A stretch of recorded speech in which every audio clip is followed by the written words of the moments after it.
Iran, Israel, America ಯುದ್ಧದಿಂದ ಆರಂಭವಾಗಿರುವಂತಹ gas trouble ಸದ್ಯಕ್ಕಂತೂ ಸರಿ ಹೋಗುವಂತಹ ನಿರೀಕ್ಷೆ ಇಲ್ಲ. ಕೇಂದ್ರ ಸರ್ಕಾರ ಪ್ಯಾನಿಕ್ ಬುಕಿಂಗ್ ಕಡಿಮೆಯಾಗಿದ್ದು ಗೃಹ ಬಳಕೆ ಸಿಲಿಂಡರ್ ಪೂರೈಕೆಗೆ ಯಾವುದೇ ತೊಂದರೆ ಇಲ್ಲ ಅಂತ ಹೇಳ್ತಾ ಇದೆ. ಅಲ್ಲದೆ ಸಿಲಿಂಡರ್ ನಿಮ್ಮ ಮನೆ ಬಾಗಿಲಿಗೆ ಬರುತ್ತೆ, ಏಜೆನ್ಸಿಗಳ ಮುಂದೆ ಕ್ಯೂ ನಿಲ್ಬೇಡಿ ಅಂತಾನೂ ಹೇಳ್ತಿದೆ. ಆದರೆ ರಾಜ್ಯದಲ್ಲಿ ಕೆಲವೆಡೆ ಗ್ಯಾಸ್ ಏಜೆನ್ಸಿಗಳ ಮುಂದೆ ಜನರ ಸಾಲು ಕಾಣಿಸಿದೆ.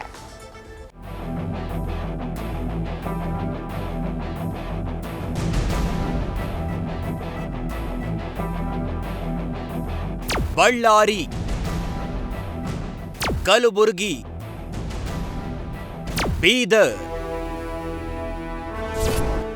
ಗ್ಯಾಸ್ ಬುಕಿಂಗ್ ತಗೋತಿಲ್ಲ, ತಗೊಂಡ್ರು 25 ದಿನ ಆಗುತ್ತೆ ಅಂತಾರೆ. ಮನೆಯಲ್ಲಿ ಸಿಲಿಂಡರ್ ಖಾಲಿ. ಹೀಗಂತ ರಾಜ್ಯದ ಎಲ್ಲಾ ಜಿಲ್ಲೆಗಳಲ್ಲೂ ಗ್ಯಾಸ್ ಏಜೆನ್ಸಿಗಳ ಮುಂದೆ ಜನರು ತಮ್ಮ ಜೊತೆ ಖಾಲಿ ಸಿಲಿಂಡರ್ನು ಕ್ಯೂನಲ್ಲಿ ನಿಲ್ಲಿಸಿಕೊಳ್ತಿದ್ದಾರೆ. ಈ ದೃಶ್ಯಗಳನ್ನ ನೋಡ್ತಿದ್ರೆ ಒಂದ್ ಕಡೆ ರಾಜ್ಯ ಮತ್ತು ಕೇಂದ್ರ ಸರ್ಕಾರಗಳು ಗೃಹ ಬಳಕೆ ಸಿಲಿಂಡರ್ ಸಮಸ್ಯೆ ಇಲ್ಲ ಅಂತ ಹೇಳಿದ್ದೇ ಸುಳ್ಳ ಅನ್ನೋ ಅನುಮಾನ ಮೂಡ್ತಿದೆ. ಮತ್ತೊಂದ್ ಕಡೆ ಹೋಟೆಲ್ ಹೊಂದಿದವರು ಕಮರ್ಷಿಯಲ್ ಸಿಲಿಂಡರ್ ಸಿಗ್ತಿಲ್ಲ ಅಂತ ತಮ್ಮ ಮನೆ ಸಿಲಿಂಡರ್ಗಳನ್ನೇ ಹೊತ್ತು ತಂದ್ರ ಅನ್ನೋ ಶಂಕೆಯೂ ಇದೆ.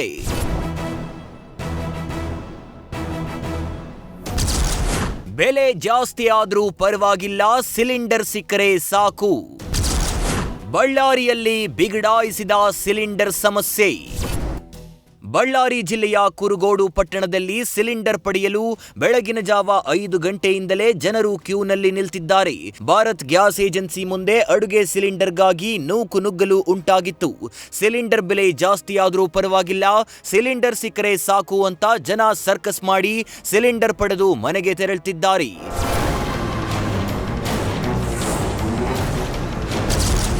ಗಂಟೆಗಟ್ಟಲೆ ಕ್ಯೂ ನಿಂತರೂ ಸಿಗದ ಗೃಹ ಬಳಕೆ ಸಿಲಿಂಡರ್.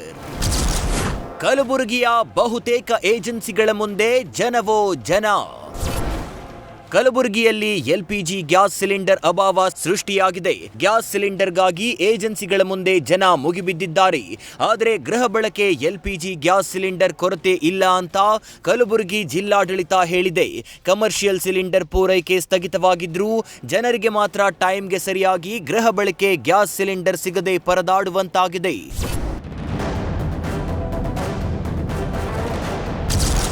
11 ದಿನಗಳಿಂದ ಸತತವಾಗಿ ಮುಂದುವರೆದ ಗ್ಯಾಸ್ ಸಮಸ್ಯೆ. ಪ್ರತಿದಿನ ಕೇವಲ 150 ಜನರಿಗೆ ಮಾತ್ರ ಸಿಗ್ತಿದೆ ಡೊಮೆಸ್ಟಿಕ್ ಗ್ಯಾಸ್. ಇತ್ತ ಬೀದರ್ನಲ್ಲಿ 11ನೇ ದಿನವೂ ಗೃಹ ಬಳಕೆ ಗ್ಯಾಸ್ ಸಿಲಿಂಡರ್ ಸಮಸ್ಯೆ ಮುಂದುವರೆದಿದೆ. ಹೀಗಾಗಿ ಗ್ಯಾಸ್ ಏಜೆನ್ಸಿ ಮುಂದೆ ನೂರಾರು ಜನರು ಕ್ಯೂ ನಿಲ್ತಿದ್ದು ಪೊಲೀಸರಿಗೆ ಇವರನ್ನ ನಿಯಂತ್ರಿಸೋದೇ ಸವಾಲಾಗ್ಬಿಟ್ಟಿದೆ.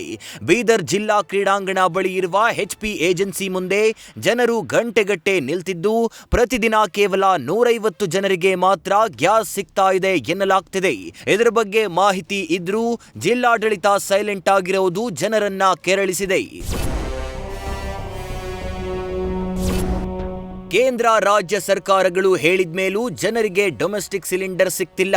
ಇಲ್ಲಿ ಕ್ಯೂ ನಿಲ್ತಿದ್ದಾರೆ ಅಂದ್ರೆ ಒಂದು ಕ್ಯೂ ನಿಲ್ತಿರೋರು ಹೋಟೆಲ್ ಉದ್ಯಮ ನಡೆಸೋರು ಆಗಿರ್ಬೇಕು. ಇಲ್ಲ ಹೋಟೆಲ್ನವರಿಗೆ 1 ಡಬಲ್ ಮಾರಾಟ ಮಾಡೋಕೆ ಸಿಲಿಂಡರ್ ತೆಗೆದುಕೊಳ್ಳೋಕೆ ಬಂದಿರಬಹುದು. ಇಲ್ಲ ಅಂದ್ರೆ ಮುಂದೆ ಸಿಲಿಂಡರ್ ಸಿಗೋದೇ ಇಲ್ವೇನೋ ಅನ್ನೋ ಆತಂಕವೂ ಇರಬಹುದು. ಅಥವಾ ಏಜೆನ್ಸಿಯವರೇ ಬೇಕಂತ ಬುಕಿಂಗ್ ತೆಗೆದುಕೊಳ್ಳದೆ ಹೆಚ್ಚಿನ ಹಣಕ್ಕೆ ಮಾರಿಕೊಳ್ತಿರ್ಬೇಕು ಅನ್ನೋ ಅನುಮಾನ ಹೆಚ್ಚಾಗಿದೆ. ಈ ಬಗ್ಗೆ ಪೊಲೀಸರು, ಜಿಲ್ಲಾಡಳಿತ ಸೂಕ್ತ ಕ್ರಮ ಕೈಗೊಳ್ಳಬೇಕಿದೆ. ಎಲ್ಲರಿಗೂ ಡೊಮೆಸ್ಟಿಕ್ ಸಿಲಿಂಡರ್ ಸಿಗುವಂತೆ ಮಾಡಬೇಕಿದೆ. News first bureau. News first ನಿರ್ಭೀತಿಯಿಂದ ನಿಮ್ಮ ಪರವಾಗಿ.